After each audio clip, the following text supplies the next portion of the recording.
स्वामी समर्थ. नमस्कार स्वामी भक्तांनो. स्वामी भक्तांचे अनुभव या चॅनलवर तुम्हा सर्वांचे मनपूर्वक स्वागत आहे. स्वामी तुमच्या सर्व चांगल्या इच्छा पूर्ण करोत आणि तुम्हाला आनंदात ठेवोत ही स्वामींचरणी प्रार्थना. जराही वेळ न दवडता आज मी तुम्हाला स्वामी सेवेकरी दादांना आलेला अनुभव त्यांच्या शब्दात सांगणार आहे. दादा म्हणतात, स्वामी भक्तांना येणारे अनुभव म्हणजेच सद्गुरूंचे प्रत्यक्ष दर्शन होय. अनुभव रूपानेच महाराज भक्तांचे मार्गदर्शन व रक्षण करून कर्मरूपी जीवनात वाटचाल करण्यास नित्य मदत करीत आहेत.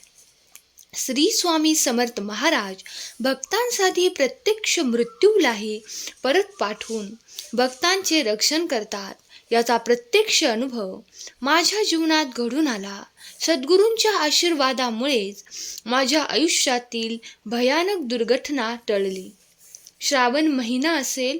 श्री गणेशाचे 10 दिवस संपून महालक्ष्मीच्या आगमनाची गडबड सुरू होती. माझी आई बाहेरगावी असल्याने तिला महालक्ष्मी पूजनासाठी घेऊन यावे असा मनात विचार आला. त्याप्रमाणे मी आईला आणण्यासाठी गावी निघालो. गावी पोहोचल्यावर आई अचानक दुसऱ्या बहिणीकडे गेल्याचे समजले. दुसऱ्या दिवशी महालक्ष्मीचे आगमन होणार असल्याने लक्ष्मी बसवून नंतर आईला घेऊन येऊ या विचाराने मी परत बस स्टँडवर गेलो. बराच वेळ बसची वाट पाहत बसलो. पत्नीने मला सांगितलेच होते की काही झाले तरी दुसऱ्या कुठल्याही वाहनाने न येता बसनेच या. तरीही वेळ होत आहे म्हणून मी एका जीपमध्ये बसलो. भरधाव वेगाने जीप कॅनॉलजवळ जात होती. समोरून अचानक येणाऱ्या जीपने आमच्या जीपला साईडने ओझरती धडक दिली. वाहन चालकाचा गाडीवरील ताबा सुटला व जीप भरलेल्या कॅनॉलकडे निघाली. आमची जीप पूर्णपणे कॅनॉलमध्ये बुडणार असे सर्वांना जाणवत होते. जीपमधील सर्व प्रवासी मोठमोठ्याने ओरडत होते.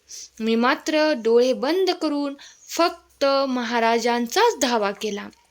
महाराज, कृपा करा, आम्हाला या भयानक दुर्घटनेपासून वाचवा. आपल्याशिवाय या संकटातून कोणीही वाचविणार नाही असे म्हणून मी अंतःकरणापासून महाराजांना आवाज दिला. आणि अचानक वाहन चालकाने कॅनॉल साईड सोडून उजवीकडील साईडने शेतात नेऊन वाहन थांबवले.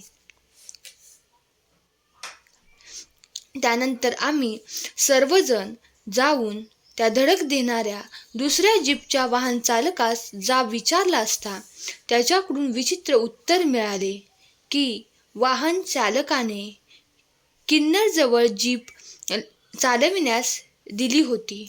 सर्वांचा मृत्यू जवळजवळ अटळ होता, परंतु महाराजांनी आमचा आवाज ऐकला व आम्ही सर्व सुखरूप घरी पोचलो. सर्व घडलेला प्रकार घरी आल्यावर पत्नीला सांगितला. आज केवळ महाराजांचीच कृपा म्हणून मी परत घरी आलो, नाहीतर माझा मृत्यू अटळ होता. संध्याकाळी आम्ही स्वामी महाराजांच्या दर्शनाला गेलो. दादा म्हणतात, विशेष म्हणजे असे सांगावेसे वाटते की गावी जाण्याअगोदर सकाळी पत्नीला पडलेले स्वप्न म्हणजे गुरु महाराजांचा कृपादृष्टांत असे म्हणण्यास हरकत नाही. कारण तिने सांगितलेल्या स्वप्नात दोन्ही गोष्टींचा साक्षात्कार असावा. तिने सांगितले की मी घोर जंगलात सैरावैरा धावत होते. रस्ता दिसेल तिकडे धावत होते. मला दूरवर एक वडाचे झाड दिसले. त्या झाडाखाली साक्षात महाराज बसलेले मला दिसले. त्यांना पाहून मला खूप आनंद झाला. दर्शन घेण्यासाठी मी धावतच त्या झाडाकडे निघाले, परंतु अचानक महाराज अदृश्य झाल्याचे पाहून मला खूप वाईट वाटले. मी त्या झाडाकडे पाहत असताना अचानक एक दृश्य दिसले. त्या वडाच्या झाडामागून भयानक अक्राळ विक्राळ रूप धारण केलेली, तसेच हातामध्ये तलवार खडंग व त्रिशूल घेतलेली महाकाली वडाच्या झाडामागून जाताना दिसली. एक राक्षस पुढे पळत असून त्यामागे देवी धावत होती. देवीने त्रिशूलाने त्या भयंकर राक्षसाला मारले. याचा अर्थ महाराजांनी येणारे संकट दूर केले होते. नसता महालक्ष्मीच्या आगमनापूर्वीच माझा मृत्यू निश्चित होता व पत्नीचे दुर्भाग्य अटळ होते.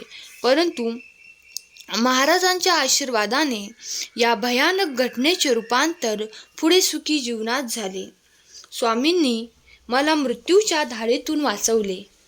धन्यवाद स्वामी. श्री स्वामी समर्थ.